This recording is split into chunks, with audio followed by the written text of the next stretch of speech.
Queridos, a gente vem caminhando, hoje é o 16º tema a respeito dos dons espirituais. Nós encerramos uma caminhada de quase 3 anos estudando os profetas menores, iniciamos, dentro já da pandemia, no mês de abril, os estudos dos dons, e hoje a gente vai caminhar com o que nós chamamos aqui do dom do exorcismo. Nós separamos os grupinhos de dons para buscar uma visão de ministério. Grupinhos de dons para buscar uma visão de ministério. Pegamos os dons da palavra, os dons de capacitação, os dons de nascimento da igreja e fechamos no ministério pastoral. Então, o ministério pastoral da igreja busca o quê? O dom do apostolado, o dom de evangelismo, o dom de pastor, o dom de mestre. Minimamente, precisamos buscar. Lógico que tem tantos outros dons que podem compor um ministério pastoral com excelência. O dom de aconselhamento, que é a exortação, o dom de discernimento do Espírito. Mas, pelo menos esses 4 dons precisamos ter no ministério pastoral para que esse ministério tenha excelência. Da mesma forma, fizemos uma sequência com um grupinho pensando em ministério diaconal. Quais foram os dons? O dom da diversidade de serviços, o dom de misericórdia, o dom de socorro e o próprio dom da diaconia. Fechamos esses 4 dons dentro de um ministério diaconal. Então, o ministério diaconal busca, objetiva ser um ministério excelente, minimamente, tendo esses 4 dons. E agora a gente abriu uma série do ministério de intercessão. A ideia também, a gente pegar um grupinho de dons e caminharmos. Olha, o ministério de intercessão minimamente precisa ter isso. E semana passada nós vimos a respeito do dom de discernimento de espírito. Então, aquele que está na intercessão, aquele que está na brecha, a palavra de Deus diz que o intercessor é aquele que se põe na brecha, aquele que se coloca no lugar do outro, o outro está fraco, não consegue orar, o intercessor vem e toma a frente e suporta ele espiritualmente em oração. Quais os dons que a gente separou? De novo, outros dons são cabíveis também no ministério de intercessão. A gente separou um grupinho de 4 para a gente ter um entendimento mínimo, introdutório, um panorama do dom.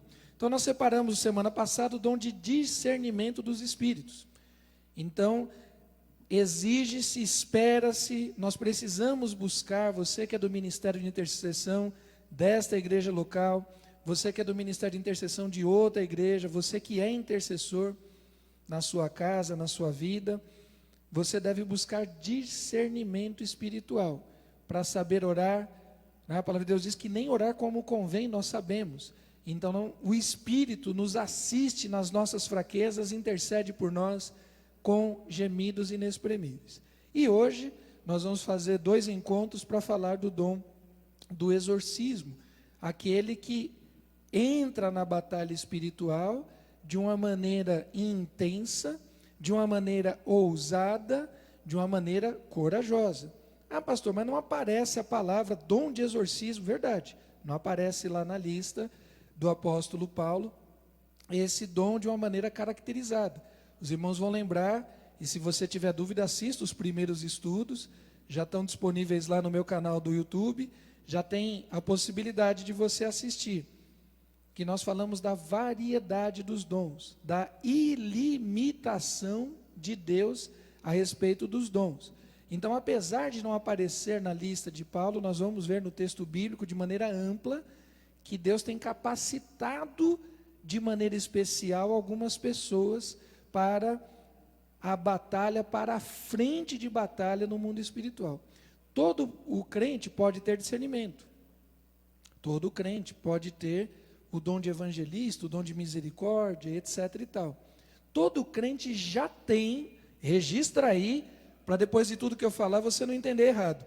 Todo crente em Jesus Cristo já tem autoridade da parte de Deus para expulsar demônios, para libertar cativos. Todo crente já tem. Foi dada autoridade no nome de Jesus, e o Espírito Santo de Deus recebereis poder, mas recebereis poder ao descer sobre vós o Espírito Santo de Deus. Todo crente, todo aquele que é nascido de novo, todo aquele que é batizado por Jesus, E nós vimos também isso lá no estudo 2, o batismo de Jesus, quando cremos, recebemos o Espírito Santo de Deus. E já temos essa autoridade para libertar pessoas que estão escravizadas pela mentira e pelo engano do diabo. Todo crente já tem, amém? Agora, Deus separa alguns para algumas batalhas específicas. Deus separa. Todos nós somos soldados de Cristo. Mas tem soldado que é especialista em desarmar minas. O camarada, ele identifica, ele vai lá, tira a mina, aquele negócio, né? Que é escondido, uma bomba que fica no chão, e se a pessoa, um carro passar, explode. Tem outro especialista, que é especialista em tiro à distância, chamado de atirador de elite.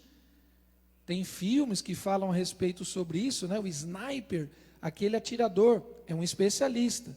Todos são soldados, mas há especialistas para uma coisa e outra. E nós vamos ver no texto da palavra de Deus que também há especialistas, que também há pessoas separadas da parte de Deus para determinadas frentes, para determinadas batalhas espirituais. Pode pôr aí para a gente, da visão. Dom do exorcismo. A gente separou alguns textos aqui como base bíblica. A gente tem usado nessa primeira caminhada os textos paulinos. Ainda vamos entrar nos textos petrinos e joaninos, mas vamos caminhar com o texto de Paulo. E o texto de Coríntios, estamos usando os 3 textos. Romanos 12, Efésios 4, 1 Coríntios 12. Em 1 Coríntios 12, 7 diz assim: o dom do exorcismo, ele é percebido, né? No texto de 1 Coríntios, mas a manifestação do Espírito, é dada a cada um para o que for útil. O Espírito, ele é manifestado, a gente recebe, mas recebereis poder. O Espírito, ele é dado a todo aquele que crê no nome de Jesus. A pessoa é salva, não é na hora que ela levanta a mão, é no momento que ela creu. No momento que ela creu que Jesus é o Cristo, que Jesus é o Filho de Deus, ela é libertada, ela sai do império das trevas e vem para o império da luz. Ela sai de uma condenação da morte, porque o salário do pecado é a morte, e ela passa a ter direito à vida. Somos co-herdeiros de Cristo e passamos a ter o Espírito Santo de Deus em nossas vidas. Mas esse Espírito Santo precisa ser manifestado. Não adianta você ter um baita poder, você ter uma baita prerrogativa, você ganhar um baita presente e não manifestar. Imagina, você ganha uma camisa bonita, né? Essa aqui eu ganhei do Éder, bonita, né? Então imagina, você ganha uma camisa bonita e você não usa, ela fica guardada. Se você ganha alguma coisa, você precisa manifestar, você precisa pôr para fora. E a manifestação do Espírito Santo é dada a cada um para aquilo que é útil. Vamos ver aqui outros textos. 1 João 3,8, esse texto é chave. Ele merece aí você fazer uma anotação. Você que está em casa, que está assistindo aí, de repente na televisão, no laptop ou no celular, deixa a sua Bíblia de lado, deixa o seu caderninho para você ir registrando. Olha que coisa importante. Esse texto de 1 João 3,8 é chave. Quem comete pecado é do diabo. Puxa, pastor, mas eu peco, eu sou pecador. Aqui o texto está dizendo uma ideia de quem vive no pecado. O crente, aquele que é nascido de novo, ele não vive no pecado. Ele peca porque ele é pecador, mas ele não vive no pecado. E quando a gente peca, a gente se arrepende, a gente chora, a gente pede perdão. Quem comete pecado, quem vive no pecado, quem gosta do pecado, quem defende o pecado é do diabo. Porque o diabo peca desde o princípio. Até aí nenhuma novidade. Agora, anota aí, grifa aí. Para isto, o Filho de Deus se manifestou. Então tem um objetivo a manifestação do Cristo, do Filho de Deus. Para que Jesus se manifestou? Olha, Jesus se manifestou para nos salvar, verdade. Mas como que Jesus nos salva? Se a gente estava preso, se a gente estava acorrentado, se a gente estava no império das trevas, se a gente estava no lamaçal do pecado, para nos salvar, Jesus precisa fazer um negócio. Jesus precisa vencer o pecado. Jesus precisa vencer o príncipe das trevas, o rei ou o Deus desse século. Para isso manifestou o Filho de Deus, para desfazer as obras do diabo. A manifestação do Cristo em carne João capítulo 1 vai dizer que o verbo se fez carne, habitou entre nós, cheio de graça e de verdade, e vimos a sua glória como a glória do unigênito Filho de Deus. Capítulo 1, vai do versículo 1 ao 14. O Cristo se manifestou em carne para quê? Para destruir, para desfazer as obras do diabo. Agora, o Cristo se manifestou, o diabo foi destruído. E esse mundo ruim que a gente vive? E esse mundo de mentira, de promiscuidade, de corrupção? E esse mundo de injustiça? E esse mundo de ruindade? Ué, Cristo já não destruiu? Já. E a gente já falou isso também em outro estudo sobre a questão do tempo. O tempo Cronos, o nosso reloginho de pulso, e o tempo Kairos, o tempo de Deus. No mundo espiritual, isso já acabou. Fora do tempo, Deus está fora do tempo. O diabo já foi completamente destruído. Mas dentro do tempo, dentro da nossa história dos homens, nós precisamos vencer o diabo a cada manhã, a cada dia. E nós temos autoridade, e nós temos poder, e nós temos o sangue de Cristo que cobre as nossas vidas para vencer. Aí Romanos vai dizer o seguinte: toda a criação ficou sujeita à vaidade. Cristo venceu, mas toda a criação ficou sujeita à vaidade. Não por sua própria vontade, mas por causa daquele que a sujeitou, o ser humano, racional. O homem, feito à imagem e semelhança de Deus, que pecou conscientemente. A criação inanimada, abstrata, irracional, fauna, flora, todas elas ficaram sujeitas ao nosso pecado, ao nosso pecado. As pessoas às vezes, olha, mas a catástrofe, como que Deus permite? O tufão, o ciclone, o tsunami. Volta um pouquinho, querido. Volta um pouquinho na história. Quem trouxe desequilíbrio, quem trouxe injustiça, e quem envolveu a criação nisso foi a humanidade. Fui eu e você, lá na pessoa de Adão e Eva. Toda a criação ficou sujeita à vaidade, não por vontade própria, mas por causa daquela que a sujeitou. Na esperança, a criação tem uma esperança. Na esperança de que também a mesma criatura será libertada da servidão, da corrupção, para a liberdade da glória dos filhos de Deus. A criação aguarda a libertação. Cristo, para isto se manifestou o Filho de Deus, para destruir as obras do diabo. A criação está aguardando alguém se manifestar, querido. A criação, a fauna, a flora, está aguardando alguém se manifestar. Romanos 8,19, porque a ardente expectação da criatura ou da criação espera a manifestação dos, no plural, dos filhos de Deus. 1 João 3,8, para isso se manifestou o Filho de Deus. De quem estamos falando? Cristo Jesus o Senhor. Para isso se manifestou o Filho, para destruir as obras do diabo. As obras do diabo já foram destruídas em Cristo Jesus? Sim. Mas as obras do diabo têm consequências na fauna, na flora, na sociedade. E o povo está esperando, querido.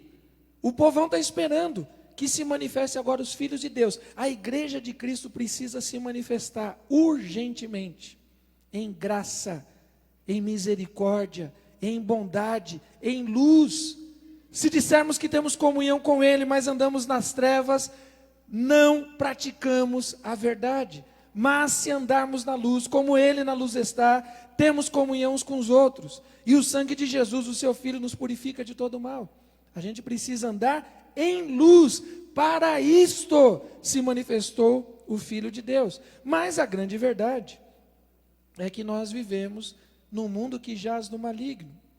Querido, eu não sei o que você pensa de maneira profunda o que é a vida cristã. A gente vinha em 2019, uma série de pregações no livro de Efésios. Eu quero retornar para terminar essas pregações. A gente parou ali no capítulo 6, na entrada da chamada batalha espiritual, no capítulo 6, versículo 10. E muita gente equivocada entende vida cristã como uma série de coisas. As pessoas entendem vida cristã como boa cidadania. Olha, eu sou um bom pai, eu sou um bom filho, eu sou honesto no meu trabalho, eu pago os meus impostos, eu não tenho o nome sujo na praça, eu sou um bom cidadão. Querido, isso não é vida cristã, somente. É muito pouco. Vida cristã é um negócio muito mais profundo. Ah, mas eu tenho um casamento ajustado, eu tenho um namoro correto. Não é só isso. Ah, eu me visto decentemente. Não é só isso. Eu tenho um linguajar correto, eu não tenho um linguajar promíscuo. Não é só isso. Vida cristã é um negócio que vai além, é um negócio mais profundo. Vida cristã é entender o que nós chamamos de realidade espiritual. Para a gente falar de discernimento de espíritos, precisamos entender que existe um Espírito Santo que é de Deus. E existem espíritos mentirosos, enganadores. Se a gente não crê nisso, não tem lógica buscar discernimentos do Espírito. Se a gente não crê numa realidade espiritual, não tem lógica a gente falar de exorcismo e de batalha espiritual. E no Antigo e no Novo Testamento nós temos isso. Vamos ver esse texto aqui no Novo primeiro? Efésios 6, de 10 a 19. Quanto ao mais, irmãos? Quanto ao mais? Sede fortalecidos no Senhor e na força do seu poder. Revestivos de toda a armadura de Deus. Para quê, querido? Para quê? Para desfilar? Para ficar bonitinho? Não. Para poder ficar firmes contra as ciladas do diabo. Existe um estratagema. A palavra cilada aqui tem a ver com metodologia, tem a ver com estratagema. Existem ciladas do diabo, não é uma maneira só.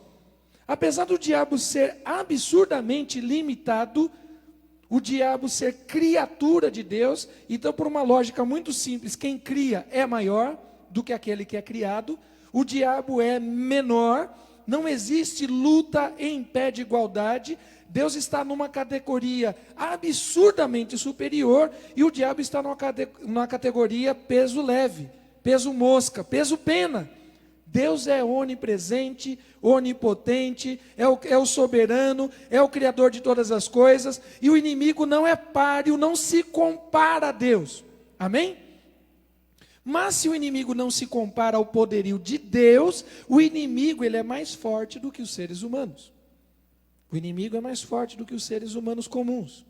Então nós precisamos se revestir de toda a armadura. Por quê? Porque existe um personagem. Existe um inimigo das nossas almas, existe um adversário, existe um oponente, e além de tudo, ele é cheio de estratagemas. Porque a nossa luta não é contra carne e sangue, sim contra os principados. Olha a lista. Olha a lista. Principados, potestades, dominadores desse mundo tenebroso, forças espirituais do mal. Se cada um desse for uma espécie de patente, se cada um desse for uma espécie de ordem militar, de ordem de batalha, você percebe como o mundo espiritual do mal é organizado. A gente fala, infelizmente, no Brasil, do crime organizado. Às vezes a gente vê uma desorganização no Estado, no governo, mas o crime é organizado. Às vezes pode ter desorganização, querido, na sua vida, pode ter desorganização na igreja, mas o mundo espiritual, o diabo é organizado. Olha aqui, ó, principados, potestades, dominadores, forças espirituais, tem toda uma característica. Por que Paulo fala da armadura espiritual? Porque existe uma luta espiritual. E aí por que eu trouxe o exorcismo para dentro do ministério de intercessão? Vou falar de novo. Todo crente, lavado, remido no sangue do Cordeiro, todo cristão que nasceu de novo, que foi adotado, que tem o bom nome de Jesus, que tem o Espírito Santo de Deus, todo cristão tem autoridade no nome de Jesus para expulsar um demônio na vida de uma pessoa. Você crê nisso? Todo cristão, porque há poder no nome de Jesus. Agora, olha o que o texto diz. O texto vai falar sobre a armadura, eu fiz aqui um recorte no texto, para caber nesse slide, depois você lê o texto inteiro na sua Bíblia. Eu não destaquei aqui, né, o capacete da salvação, a couraça da justiça, o cinturão da verdade, eu não destaquei essas coisas, a preparação, né, as botas do evangelho, a espada do Espírito, o escudo da fé, eu não destaquei, eu destaquei aqui o seguinte: estais, pois, firmes, com toda oração e súplica, orando em todo o tempo no Espírito, e para isto, vigiando, com toda perseverança. Então a armadura de Deus, ela tem sentido, ela tem campo de atuação num lugar. Olha, volta aqui de novo. A nossa luta não é contra a carne e sangue. Principados, potestades, dominadores desse mundo tenebroso, forças espirituais, que agem aonde? Nas regiões celestes. Onde que é a nossa batalha, querido? Às vezes você acha que a sua batalha é no metrô ou no trem. Às vezes você acha que a sua batalha é no trânsito. Às vezes você acha que a sua batalha é em casa, com seu cônjuge, com seus filhos. Batalha do crente nas regiões celestiais. A gente entra na batalha com oração. Só vou dar uma pincelada porque eu não vou tratar disso hoje. Oração não é a arma de batalha. Oração não é a arma de batalha. Oração é a própria batalha. É diferente. Eu preciso me armar com a oração. Não, querido, você se arma com a espada, você se arma com o escudo da fé, a espada da palavra, o capacete da salvação. Mas onde que você vai usar isso? A gente usa isso na oração, na súplica, no clamor, na batalha espiritual. Mas deixa isso para daqui a 3 quartas-feiras. Vamos avançar. A palavra que a gente viu, ou não, acho que a gente não viu. Cadê o texto? Cadê o texto, Davi? Não passei, né, mano?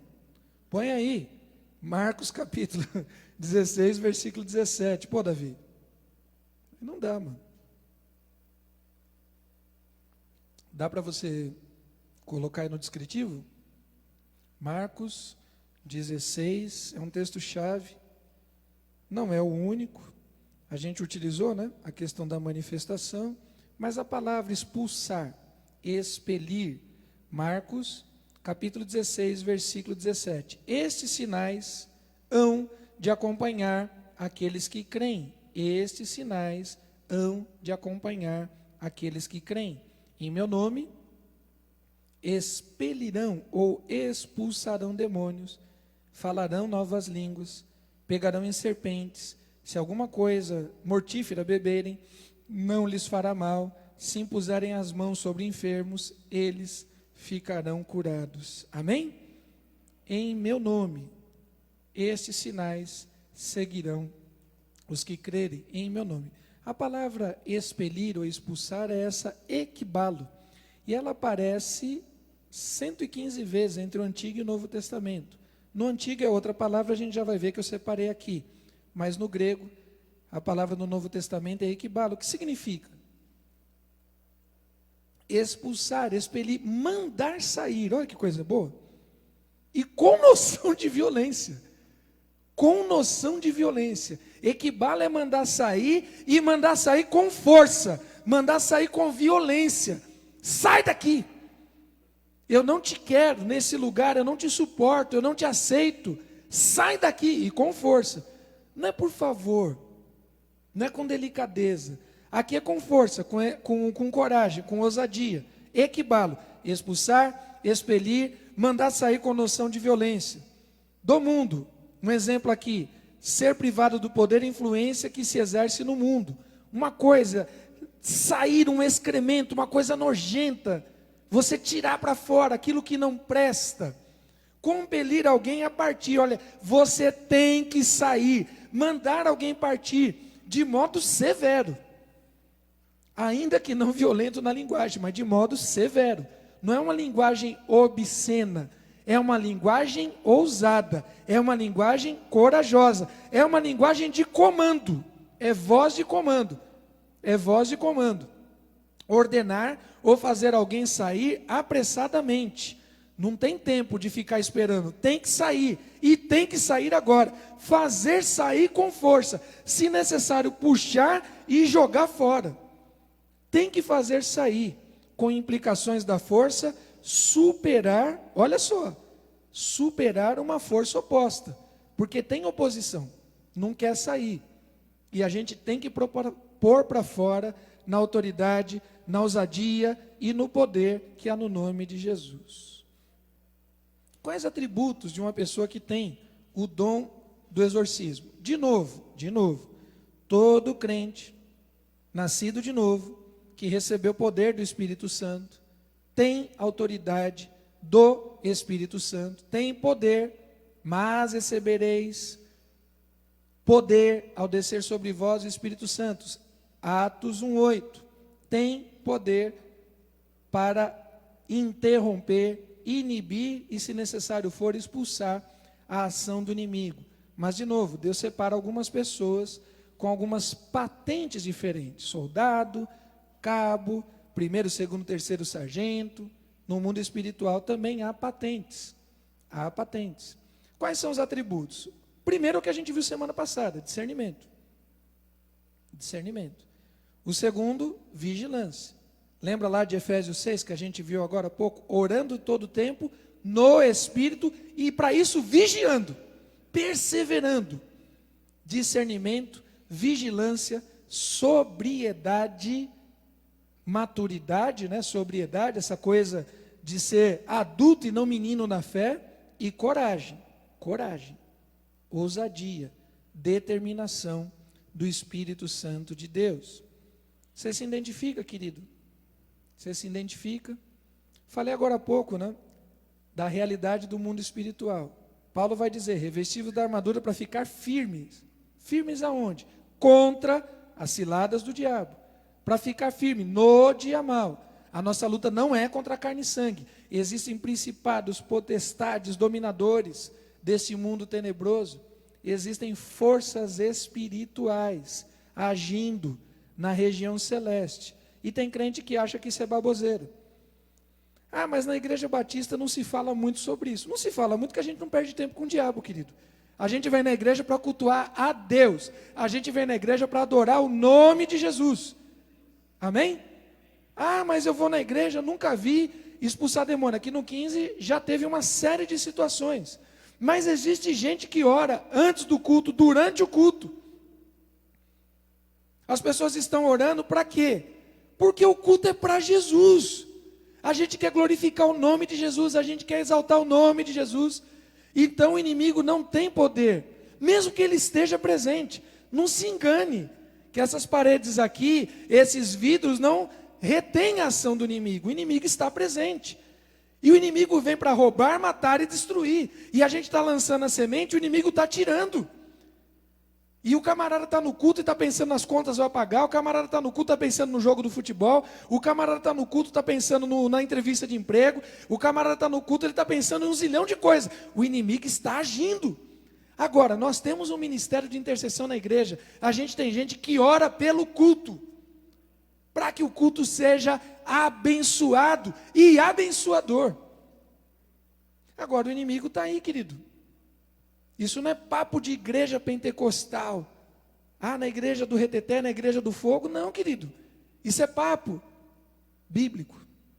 Existe uma realidade espiritual. Sabe quem mais fala a respeito do adversário, do diabo e dos demônios? Jesus. É quem mais cita no Novo Testamento. Tanto o diabo existe e é um ser que tem um propósito de existência. Qual é o propósito de existência do diabo? Ele não pode destruir a Deus. Não pode.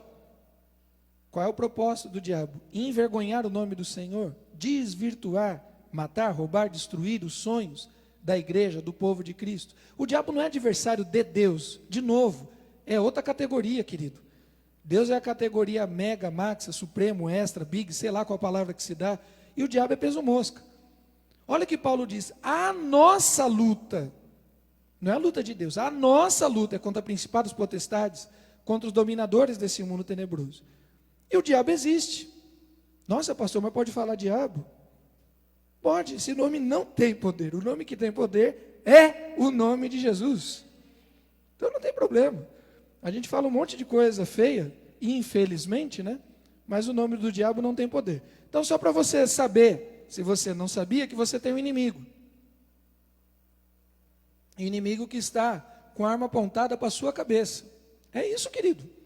Se você sair da trincheira, se você sair da presença de Deus, você é derrubado. Se você não tiver com o capacete da salvação na sua cabeça, vai tomar tiro, vai ser derrubado. Porque o diabo veio para roubar, matar e destruir. Alguns nomes. Diabo e Satanás.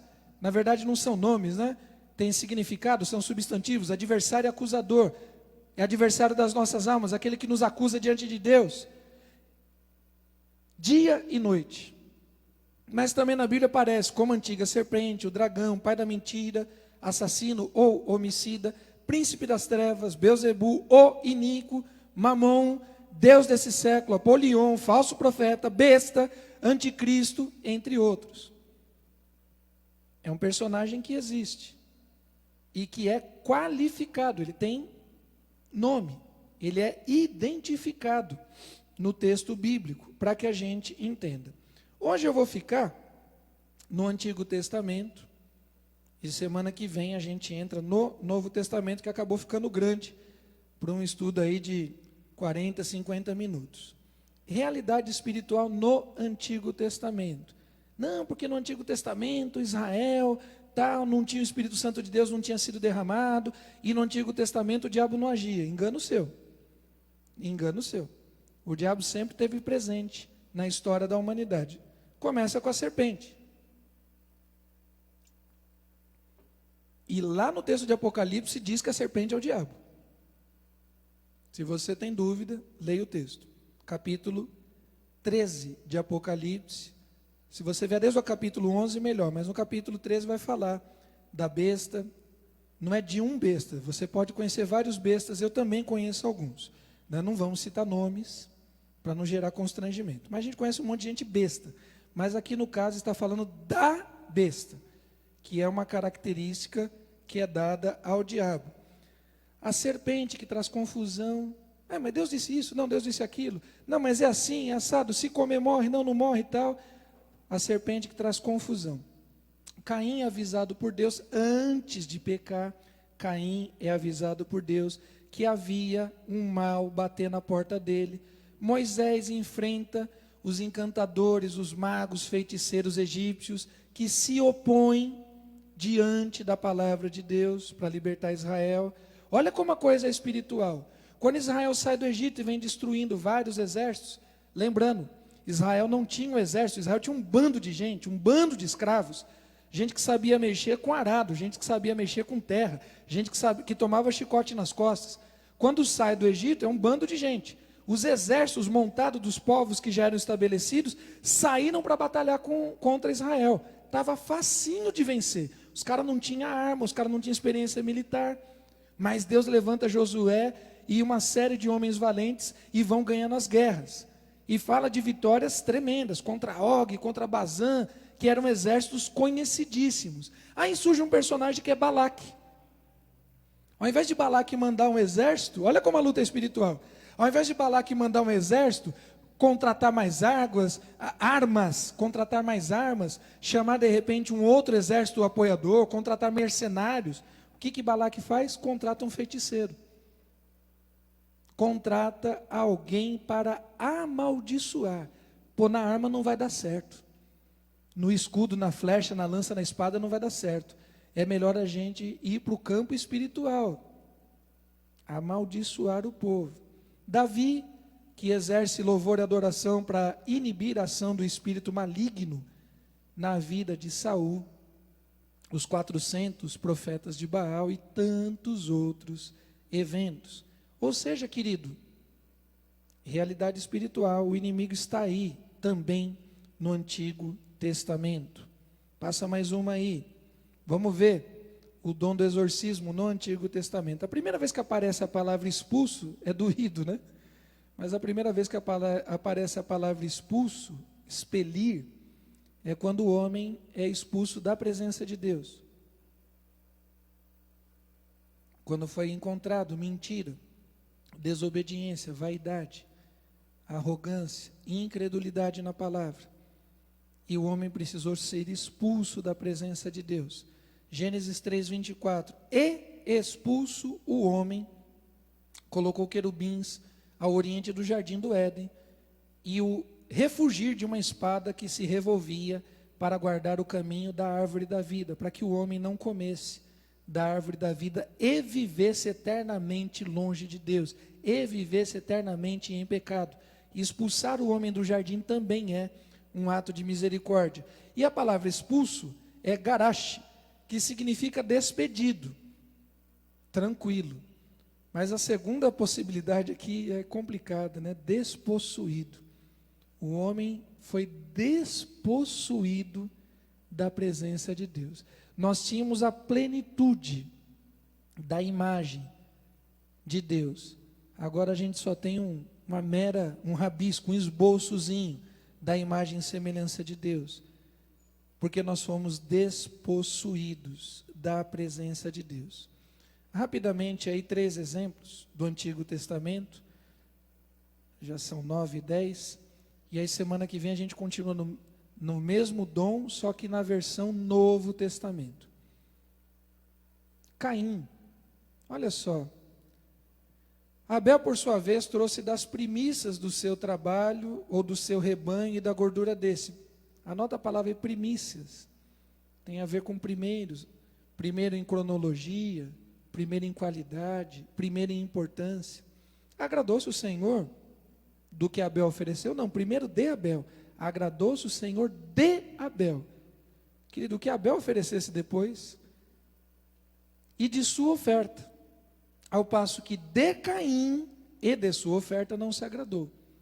O coração de Caim era diferente do coração de Abel. Irou-se, pois, sobremaneira Caim, e descaiu-lhe o semblante. Caim ficou transtornado, mudou o semblante de Caim.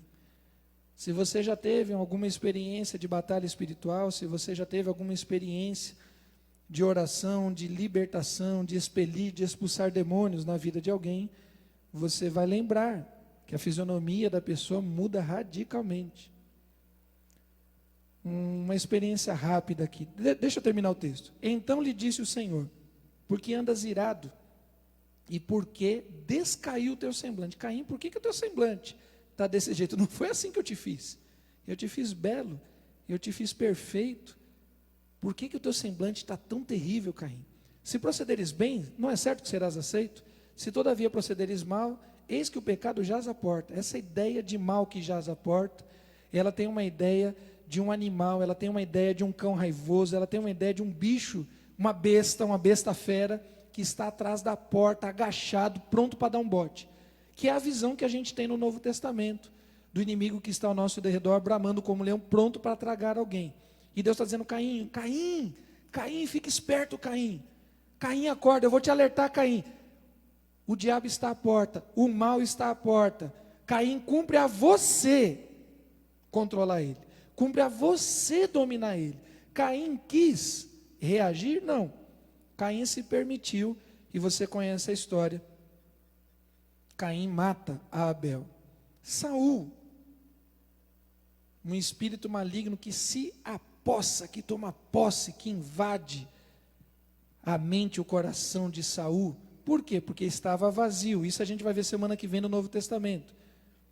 Lucas vai dizer, Jesus explicando, quando o espírito maligno sai de uma pessoa, e a casa é limpa e fica adornada, preparadinha, cheirosa, esse mesmo espírito sai, dá um rolezinho, não achando onde ficar, volta para a primeira casa, traz 7 piores do que ele. A casa estava vazia, a casa estava limpa, a casa estava adornada, o espírito volta. Aconteceu com Saul. O espírito de Deus saiu de Saul, por causa da rebeldia, da promiscuidade, da covardia de Saul. O espírito do Senhor saiu. A casa está vazia, querido. Casa vazia, diz o dito popular, que mente vazia, oficina. Oficina do diabo, oficina do capeta. A casa de Saul estava vazia. Olha o que aconteceu. Então os servos de Saul lhe disseram: eis que agora um espírito maligno enviado de Deus te atormenta. Manda, pois, Senhor nosso, que teus servos que estão na tua presença busquem um homem que saiba tocar harpa. E será que, quando o espírito maligno da parte do Senhor vier sobre ti, então ele a dedilhará e te acharás melhor. Todo espírito está sobre o comando de Deus, que às vezes as pessoas não entendem esse texto, né? Como um espírito, querido, o diabo também está nas mãos de Deus. Lembra da história de Jó? O diabo não pôde fazer nada na vida de Jó enquanto Deus não autorizou. Todos os espíritos estão sob o comando de Deus. E sucedeu que, quando o espírito maligno da parte de Deus vinha sobre Saul, Davi tomava a harpa, dedilhava, então Saul sentia alívio. Como é que Davi expulsava o espírito? Com louvor e adoração. Com louvor e adoração. O espírito maligno não suportava Olha que coisa tremenda, o espírito maligno não suportava o louvor e a adoração, mesmo Saul sendo maligno. Mesmo Saul vivendo, pertencendo, apossado do inimigo, o inimigo se retirava. Porque ninguém resiste ao louvor e adoração ao Deus verdadeiro. Para terminar, Nabucodonosor, transtornado na história da estátua, Sadraque, Mesaque e Abednego. E aí, quando eu tocar a gaita de foles, quando eu tocar todos os instrumentos, se vocês não entrarem, eu quero ver que Deus que vai resolver, que Deus que vai preservar, que vai cuidar de vocês. Se o nosso Deus a quem servimos quer livrar-nos, Ele nos livrará da fornalha de fogo, ardente das tuas mãos, ó rei. Se não, não sei se Deus vai livrar, eu sei que Ele pode. Eu sei que tudo podes e nenhum dos teus planos podem ser frustrados, disse Jó. Aqui Sadraque e Mesaque repetem, eu sei que o nosso Deus pode. Agora, se não, fica sabendo, ó rei, que não serviremos a teus deuses, nem adoraremos a imagem de ouro que levantaste. Então Nabucodonosor se encheu de fúria, até aí normal. Transtornado o aspecto do seu rosto. Lembra do rosto de Caim? O rosto de Caim ficou transtornado, caiu-lhe o semblante. O rosto de Nabucodonosor, transtornado, caiu-lhe o semblante. E ordenou que se acendesse a fornalha 7 vezes mais. O inimigo toma posse e desconfigura a imagem e a semelhança de Deus que nós recebemos de criação. Já não tem mais beleza, é uma coisa feia, é uma coisa horrenda.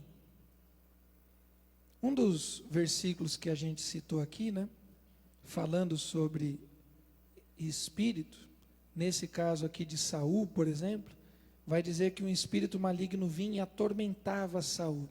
A palavra atormentar, ela também é traduzida por aterrorizar. Saul ficava aterrorizado. Gente que tem sensação de morte, gente que fica sentindo que está sendo seguido, perseguido, porque o espírito maligno sequestrou a mente da pessoa. O rosto fica transtornado, raivoso, maligno, fica uma coisa terrível. Queridos, é algo realmente triste, mas o inimigo tem esse poder, de alguma forma, de transtornar, aterrorizar e mexer com a estrutura física da pessoa. Primeiro ele invade a mente, e depois toma conta. Por isso que a voz da pessoa muda, por isso que a pessoa fica ali amarrada, ela fica toda, de alguma forma, dominada por esse espírito maligno. A história que eu ia comentar com os irmãos rapidamente é a seguinte: 2012, nós fomos lá para o Lixão de Gramacho, e nós fomos fazer um trabalho ali de uma espécie de impacto evangelístico, e foi no mês, em outubro, no mês das crianças, e a gente foi levar algumas doações e participar ali de um momento de culto e de impacto evangelístico. Em dado momento, nós tínhamos autorização, inclusive do crime local, autorização para andar num determinado perímetro, mas convidado, me chamaram às pressas para orar com uma pessoa, e estava fora do perímetro que a turma do crime tinha autorizado. A gente tinha um local para ficar e tinha horário, a gente tinha que ir embora até 14, 15 horas, alguma coisa assim. E aí nos convidaram para ir orar por uma pessoa, numa casa, na verdade um barraco muito pequeno, muito fétido, muito complicado, onde tinham pessoas ali usando drogas. E nós fomos lá. Estava eu aqui da igreja, foi eu, o Wander e o Edilson. E para cruzar aquele local, para cruzar o perímetro que tinham permitido a gente, um pequeno morro. E na hora que a gente foi subir o morro, a gente foi enquadrado pela turma do crime. E vem uns 4, 5 meninos, moleques, num recorte aí entre 12 e 16 anos. Mas a cara dos meninos, a cara daqueles moleques, era uma coisa terrível. Terrível. me faz muito pensar nesse texto de Caim. Caim, o teu semblante. Nabucodonosor, o semblante. Saul, aterrorizado. A cara dos meninos era outra. Não parecia de jeito nenhum que tinha 12, 14, 16 anos. E nós tivemos que parar, né, fazer uma espécie de pedágio ali com eles. E começamos a falar da graça, começamos a falar do amor de Cristo. Dissemos que éramos da igreja de São Paulo, que estávamos ali para abençoar. E, em dado momento, o moleque estava com uma arma, dessas que a gente vê na televisão, que eu não sei nem o nome dela, mas uma espécie de fuzil. E ele foi abaixando a arma. O outro estava com pistola, foi guardando a pistola. E nós sentamos no chão, e eles sentaram conosco. E depois de alguns minutos de conversa, nós cantamos, louvamos a Deus. Olha, mesmo com o Edilson tocando e eu cantando. Tem esse detalhe. O Edilson tocando e eu cantando. Mesmo assim, você vê o poder da adoração. Para você ver o poder da adoração. O semblante daqueles meninos mudaram. E aquela coisa carrancuda, aquela coisa maligna, tinha uma cara de ódio. Aquela coisa fúnebre, pesada, aterrorizante mudou. E quando nós terminamos, eles tinham cara de novo de meninos. E aquilo foi fantástico. E eu fiz um desafio para um dos meninos. Eu perguntei para ele, quanto tempo você trabalha para o crime? Ele falou. E eu perguntei, que tipo de arma é essa? Ele também falou. Perguntei quanto valia, não lembro dos detalhes, mas era algo tipo assim, 15 mil reais a dinheiro de hoje. Era caro aquela arma. E aí eu perguntei para ele, você já perdeu algum amigo em tiroteio com a polícia? Ele já. Você já perdeu algum amigo com tiroteio com facção diferente? Ele já. E os seus amigos tinham arma igual a essa sua? Ele falou, tinha. Aí eu falei, interessante, hein, cara. E você tem algum amigo aqui na vizinhança? Tem algum amigo crente? Ele tem, o senhor? E esses amigos crentes seus aí, eles andam com Bíblia na mão? Anda. Os caras andam com Bíblia, vai para a igreja com a Bíblia. Eu falei, legal. Você já perdeu algum desses seus amigos que anda com Bíblia na mão nesses tiroteios? Ele falou, não, senhor. Nenhum deles morreu em tiroteio. Eu falei, tem alguma coisa estranha, né?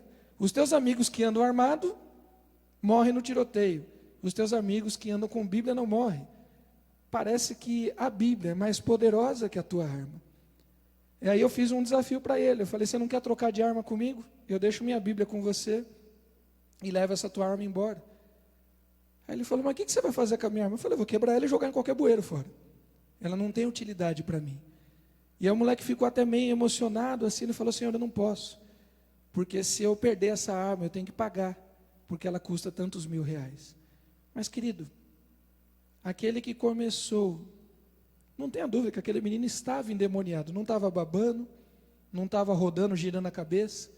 Mas a cara dele é de quem estava completamente possuído por um espírito de morte, de maldade, de violência.